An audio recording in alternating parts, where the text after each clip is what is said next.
En marzo de 2026, a 300 metros de la barda perimetral de la zona arqueológica de Tula, en el estado de Hidalgo, un equipo del Instituto Nacional de Antropología e Historia abrió un pozo de sondeo de 1 metro cuadrado durante los trabajos de salvamento vinculados al trazado del nuevo tren México-Querétaro. Lo que encontraron no estaba en ningún mapa, no había sido reportado en ninguna excavación previa, y cambió en silencio el perímetro de lo que se sabía sobre la ciudad más misteriosa del México prehispánico.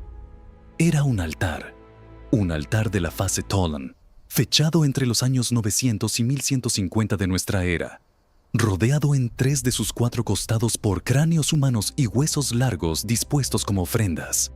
El cuarto lado todavía no había sido excavado. Nadie sabía qué había ahí. Ese hallazgo de 2026 no es un caso aislado. Es la última pieza de una conversación que los arqueólogos y genetistas llevan décadas intentando sostener con una civilización que hizo todo lo posible para ser incomprendida. Los toltecas son, en muchos sentidos, el pueblo más influyente del México antiguo y al mismo tiempo el menos conocido. No porque no hayan dejado evidencia, sino porque la evidencia que dejaron genera más preguntas que respuestas. Y una de esas preguntas, la más incómoda de todas, acaba de ser respondida por el ADN antiguo de una manera que nadie anticipaba. Para entender por qué los toltecas son tan desconcertantes, hay que entender primero qué problemas representan para los historiadores. La dificultad no es su ausencia en el registro histórico. Al contrario, los toltecas están en todas partes del México antiguo. Están en los mitos de los aztecas, que los veneraban como maestros insuperables del arte y la arquitectura. Están en los códices que hablan de Tolan, la ciudad perfecta, donde el algodón crecía de colores, donde las mazorcas de maíz eran tan grandes que cada una debía ser cargada por un hombre, y donde gobernaba Seacatl Topulzan, Quetzalcoatl, el rey sacerdote que llevaba el nombre del dios más complejo del panteón mesoamericano. Están en Chichén Itzá, a más de 1300 kilómetros de distancia, donde las columnas del Templo de los Guerreros son casi réplicas exactas de las columnas de Tula. Están en las tradiciones orales de docenas de grupos étnicos que durante siglos declararon descender de ellos o haber sido conquistados por ellos. El problema no es la ausencia. El problema es que todo lo que se sabe de los toltecas viene filtrado por quienes los sobrevivieron. Y quienes los sobrevivieron tenían razones muy poderosas para mitificarlos. Cuando los arqueólogos del siglo XX comenzaron a excavar Tula sistemáticamente, encontraron una ciudad que no correspondía a la leyenda. Tula, la Tula real, la que se puede medir y fechar, es una ciudad impresionante pero no abrumadora. Tiene pirámides de escala mediana comparadas con Teotihuacán. Tiene los famosos atlantes, esas columnas en forma de guerreros de 4,5 metros de altura talladas en basalto, que sostenían el techo del templo principal y que hoy son uno de los íconos más reconocibles del México prehispánico. Tiene un juego de pelota, un friso de cráneos grabados en piedra y amplias zonas residenciales que los arqueólogos llevan décadas intentando mapear, pero no tiene la riqueza de Teotihuacán, no tiene sus dimensiones, no tiene la complejidad urbana ni la diversidad de materiales que haría esperar la descripción mítica de Tolan. Y sin embargo, algo en esa ciudad modesta, esa ciudad que ocupa apenas 14 kilómetros cuadrados, en su apogeo entre los años 900 y 1150 de nuestra era, logró proyectar su influencia sobre una superficie del continente americano que ninguna otra civilización del México central había alcanzado antes. Desde San Luis Potosí hasta El Salvador, desde el Pacífico hasta el Golfo, los materiales toltecas, la iconografía tolteca, la arquitectura tolteca, aparecen en sitios que no pudieron haber sido conquistados militarmente por una ciudad de ese tamaño. Algo más estaba pasando. Y los arqueólogos no tenían, durante décadas, las herramientas para saber qué era. La primera dificultad que enfrenta cualquiera que intente estudiar a los toltecas es un problema de fuentes. La mayoría de lo que se sabe de ellos fue escrito después de la conquista española, por cronistas como Fray Bernardino de Sahagún, Alvarado de Sosomoc o Juan de Torquemada, que transcribieron tradiciones orales nahuas ya profundamente alteradas por décadas de dominación colonial. Esas fuentes mezclan historia real con mitología de manera sistemática, y separarlas es una tarea que la arqueología moderna todavía no ha terminado. Cuando los hallazgos materiales contradicen los textos coloniales, no siempre queda claro cuál de los dos está equivocado. A veces el mito preserva una memoria que el registro material no puede confirmar. A veces el registro material revela que el mito es una construcción política de civilizaciones posteriores que necesitaban un linaje glorioso para legitimarse. Ese segundo escenario es especialmente relevante para los toltecas, porque los aztecas construyeron buena parte de su legitimidad política sobre la afirmación de descender de ellos.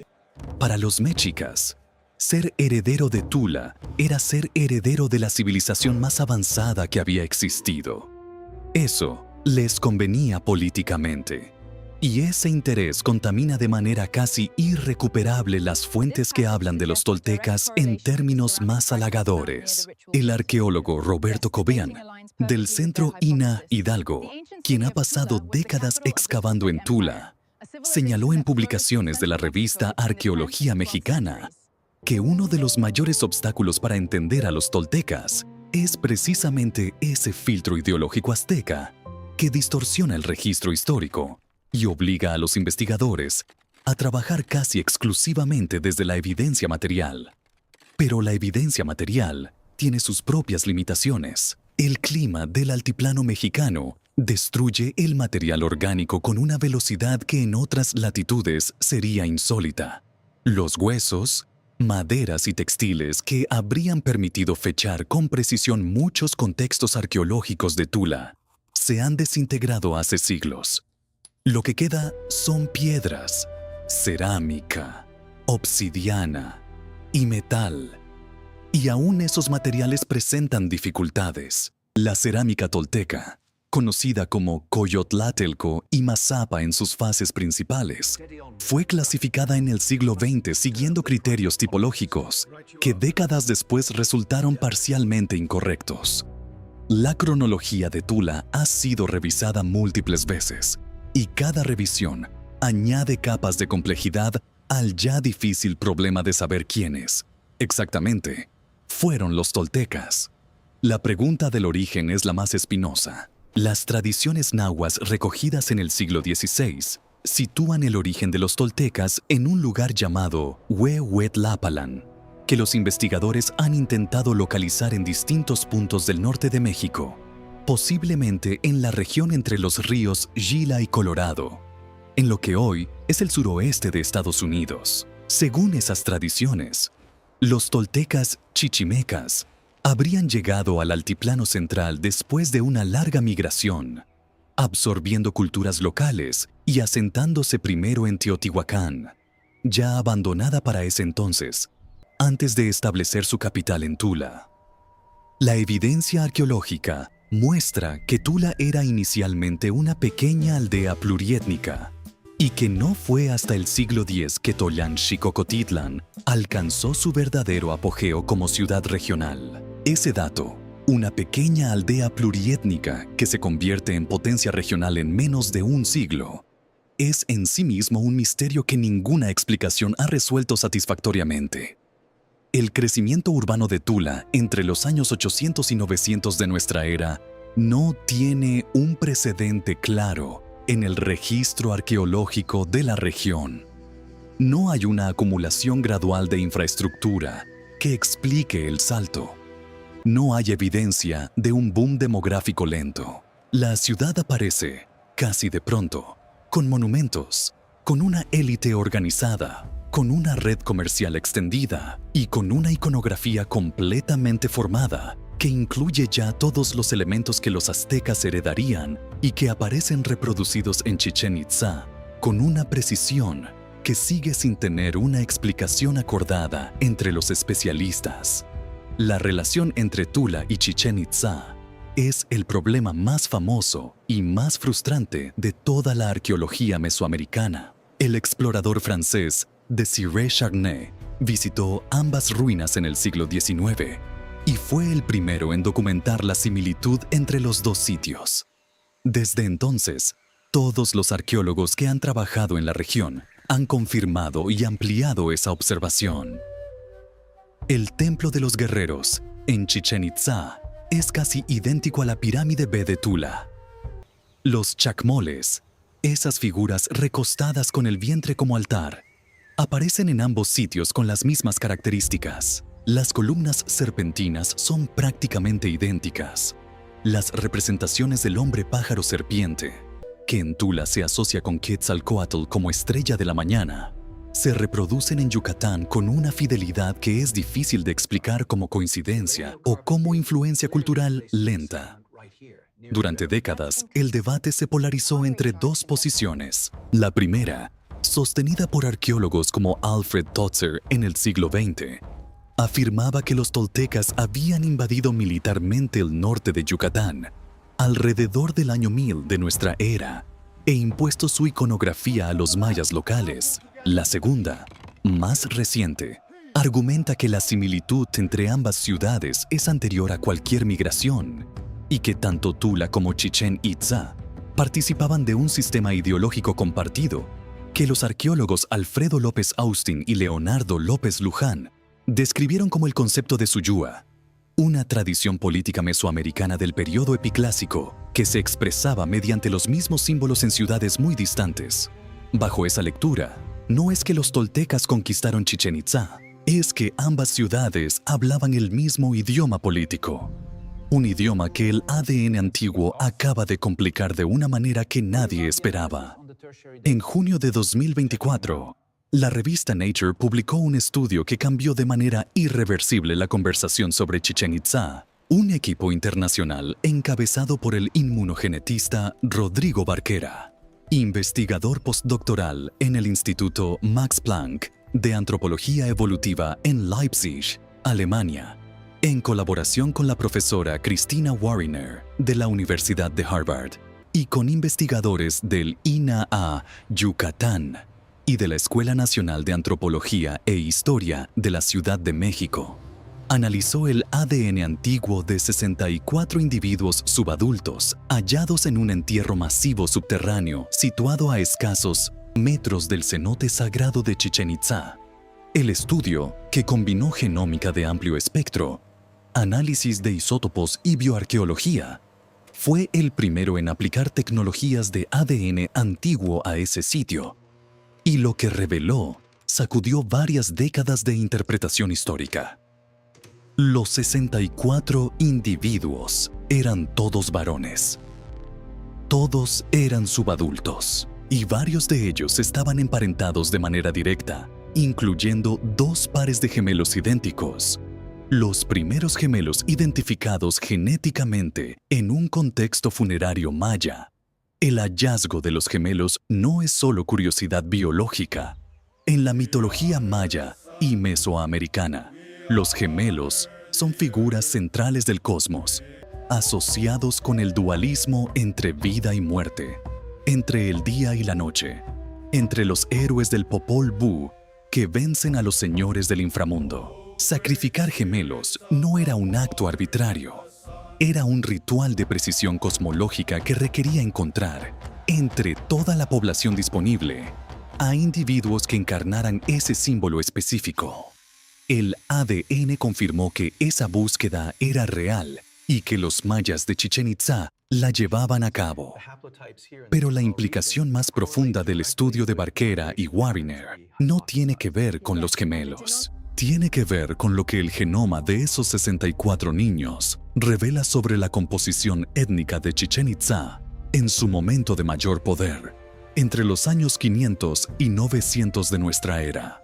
Los análisis genéticos mostraron que todos los individuos estudiados tenían una ascendencia predominantemente local, consistente con poblaciones mayas de la región. No había en su genoma ninguna señal de una migración masiva proveniente del centro de México. No había evidencia de una invasión tolteca que hubiera reemplazado o mezclado profundamente con la población local. Los habitantes de Chichén Itzá, incluso en el periodo en que la ciudad adoptaba masivamente los símbolos y la arquitectura asociados con Tula, eran genéticamente mayas yucatecos. Ese resultado tiene consecuencias enormes para el debate sobre la relación entre Tula y Chichén Itzá. Si no hubo una migración masiva de toltecas hacia Yucatán, si el registro genético de los habitantes de la ciudad no muestra un reemplazo poblacional, ni siquiera una mezcla significativa con grupos del centro de México, entonces la explicación de las similitudes entre ambas ciudades no puede ser una invasión. Tiene que ser otra cosa, una red de intercambio ideológico y político tan sofisticada que fue capaz de transmitir a distancias de 1.300 kilómetros no solo símbolos e iconografía, sino técnicas constructivas tan específicas que producen resultados prácticamente idénticos en dos ciudades que nunca compartieron su población. Esa red, lo que los especialistas llaman el sistema Suyua, existía. El ADN acaba de probarlo por vía de exclusión, pero el estudio de Barquera también reveló algo que nadie estaba buscando. En los genes relacionados con el sistema inmunológico de los individuos analizados, específicamente en el complejo mayor de histocompatibilidad que regula la respuesta a los agentes infecciosos, los investigadores encontraron señales de adaptación que no corresponden a ninguna enfermedad endémica de Mesoamérica. Esas señales, detectadas también en las poblaciones mayas contemporáneas de la región yucateca, corresponden a una resistencia aumentada a la infección por Salmonella enterica, una bacteria que llegó a América con los conquistadores europeos en el siglo XVI. Lo que el ADN muestra en esos individuos que murieron entre 500 y 900 años antes de la conquista es la huella genética que las epidemias coloniales dejaron en las generaciones que sobrevivieron. Una presión evolutiva tan intensa que modificó permanentemente el sistema inmunológico de las poblaciones indígenas en apenas 2 o 3 generaciones. Y esa cicatriz genética todavía está presente en los mayas vivos de Yucatán en el año 2024. Lo que el ADN antiguo está haciendo con los toltecas y sus contemporáneos mayas no es simplemente responder preguntas históricas, es revelar que la historia construida sobre estas civilizaciones durante el siglo XX estaba edificada sobre supuestos que nunca pudieron verificarse. La narrativa de la invasión tolteca resultó ser en buena parte una proyección de los modelos de conquista que los arqueólogos occidentales traían de su propio mundo. El hecho de que dos ciudades compartan iconografía no implica que una haya conquistado a la otra. Puede implicar algo mucho más sofisticado. Una red de intercambio cultural y político que operaba a escala continental sin desplazamientos poblacionales masivos. Esa complejidad encuentra un eco directo en los hallazgos más recientes de Tula.